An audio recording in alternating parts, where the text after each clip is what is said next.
5, 4, 3, 2, 1. Actually, wait, we start here. So 5, 4, 3, 2, 1 now. Alright.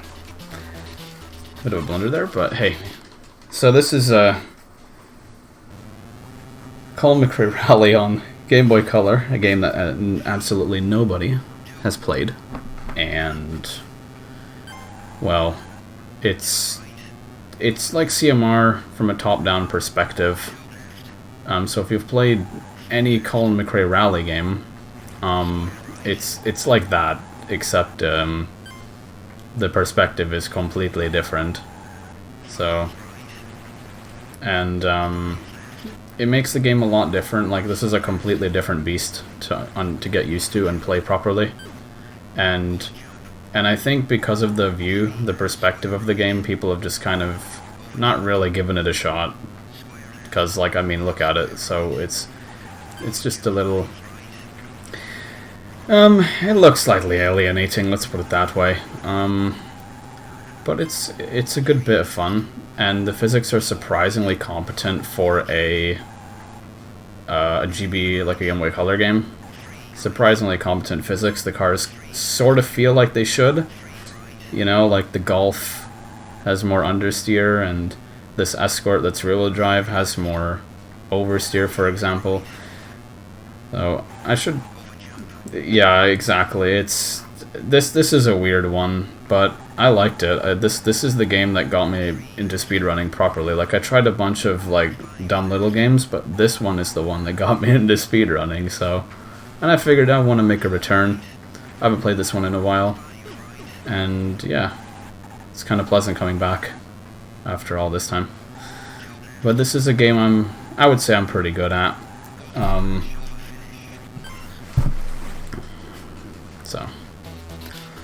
So that's the first stage. There are a total of 6 stages in this run.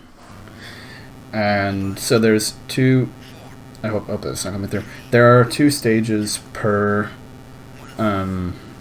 rally. So that's Novice. The Novice run is really like a light run. It's a really good run for anyone to... If they want to play this one, if they want to get into this game, if they like the perspective and they like how it is, this is a good way to get into it. Actually, it's a short run that it's really quite accessible to people. If you just want to get your foot in the door for this game, which a couple of people have. I would say there's like 4 people besides me that have given this game a shot. So, you know, a couple of people have given it a try. Some of the older runs have been removed from the leaderboards for reasons, but yeah, it's a good one. There's a couple of issues with this game. The first one is the pace notes are... I wouldn't rely on them. Just get used to how the tracks work, get used to the stages, get used to the layout, exactly where things are. This is a cut, by the way. And pulling it off requires a little bit of finesse, but we got it pretty good there.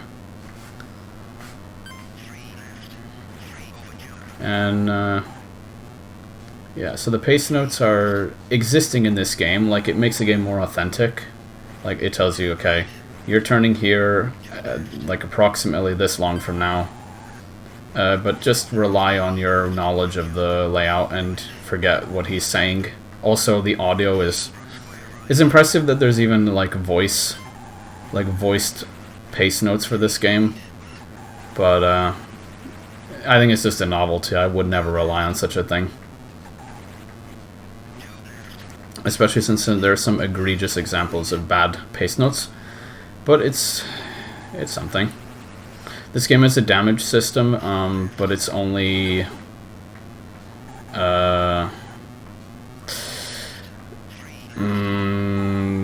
mechanical. Like, there is a I suppose there's visual damage in this game, so that's kind of cool. Like, the car will start smoking, like, not like this right now, but like black smoke, and I think if it's nighttime, the lights on the front of your car will break, so stuff like that. So there are night stages, but not in this run. So that was New Zealand. Now we're in Greece. Greece is a lot faster. It's got sort of more fair terrain to it, faster overall, a little bit better grip in basically everywhere. And yeah, this is just overall, like, the pace around this rally is very good. And you'll be going quite fast. And it flows really well. I think this is my favorite third of the run. Also my controller, please. Please function. And car is like not accelerating, it's because the A button's a bit scuffed. This thing is showing its age, wearing down. But yeah, there are one thing you need to know about this game compared to the console counterpart is the stage layouts are the same. They're exactly the same. I compared them, and there's a video. There's a video I made where I compared the stage layouts. I did it for New Zealand 1, the first rally, but they're all more or less the same. The Game Boy Color ones are a little bit smaller, like everything's just a bit shorter, all the turns are a little bit faster, and the straightaways are not quite as long. So it's faster for the same layout. But this, it's good. For what they had to work with, this isn't bad, because other racing games on this console decided to go for this sort of 2.5D like outrun style. A lot of racing games went for the outrun style, and this game went for a bird's eye isometric perspective, which I kind of appreciate. It's something different. So, and the only real flaw with this game is the fact that you can't see very well ahead of you. So it's just a matter of practice getting used to where everything is, where the corners are. But I just appreciate that the physics kind of work, and they almost feel natural in a way. A lot of handheld racing games suffer from like very predictable, very scripted physics. This doesn't have that whatsoever. Everything feels kind of like the cars feel like they have weight to them, which is really, really quite unusual for a game on consoles like this.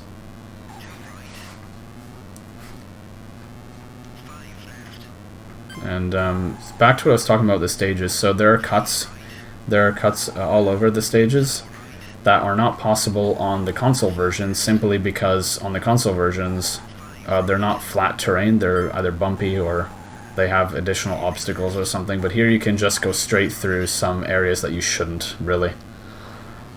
I did like the cuts between the pylons, or whatever you want to call them. I'm not really sure. They're not rocks. In the second stage, and you cannot do that on console because the terrain outside of the track is very dense, and you really can't drive through it without losing a tremendous amount of speed. But here, you can just kind of drive through places as long as there's no barriers.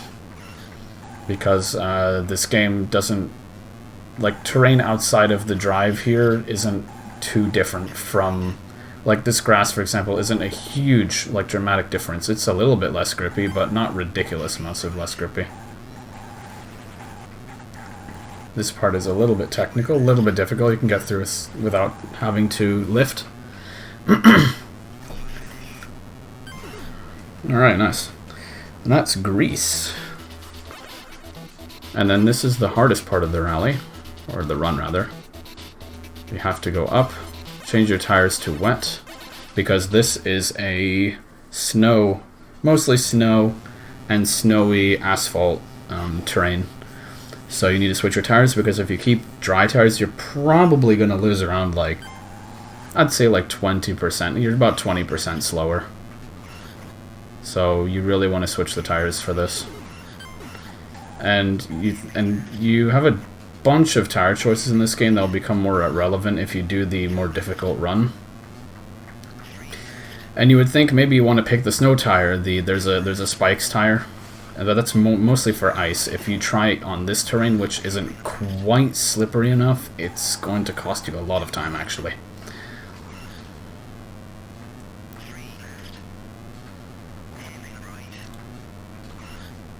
But yeah, this one is a bit, this rally is very very technical, very slippery, and it's honestly best if you just take things slower. And so you have time to brake in case you make errors.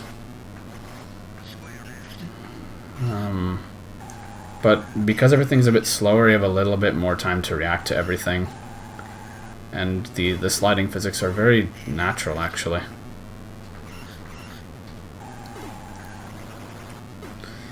And I mentioned the cars earlier, where you have like this rear-wheel drive option. You have the Golf, which is front-wheel drive. The Golf is not better. Sorry, Kuru.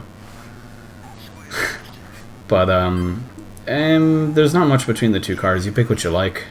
They're both around equal in performance. This one's a little bit tougher to drive, but it has a bit more power. So, a bit more top end, with a little bit less grip. You pick what you want. There is no end-all be-all. And I like that, actually. That's really nice. You pick what you like.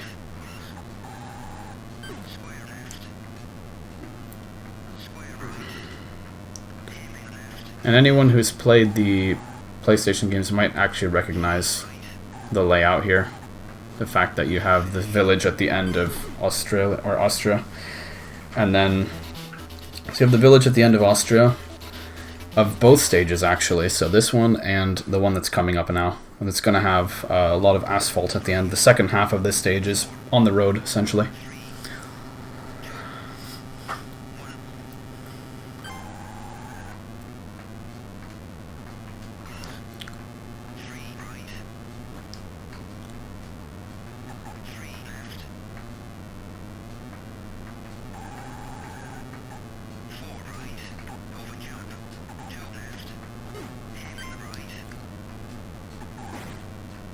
Sometimes hitting off the wall isn't necessarily a bad thing if you hit it with the back of your car, because what happens is, oh, this is okay. You kind of get like a little bit of a boost, and if you feel like you're going too fast and you're going to crash, best thing you can do is try and steer the rear into the wall. Oh yeah, that was nice. It's hard to get that. That's an example of a really bad pace note. It's ill representative of how much straightaway is left before the turn. I guess the game expects you to be going extremely quickly, so it wants you to react, but it gives you so much time that it's a bit redundant, I think.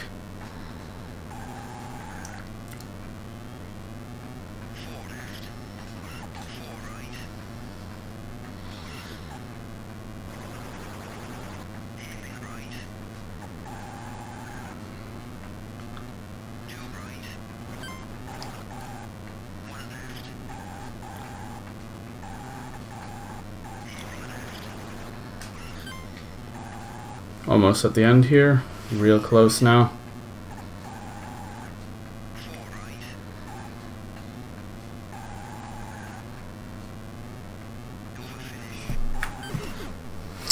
That is the run.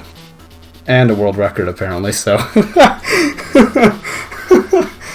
Okay, sure, whatever.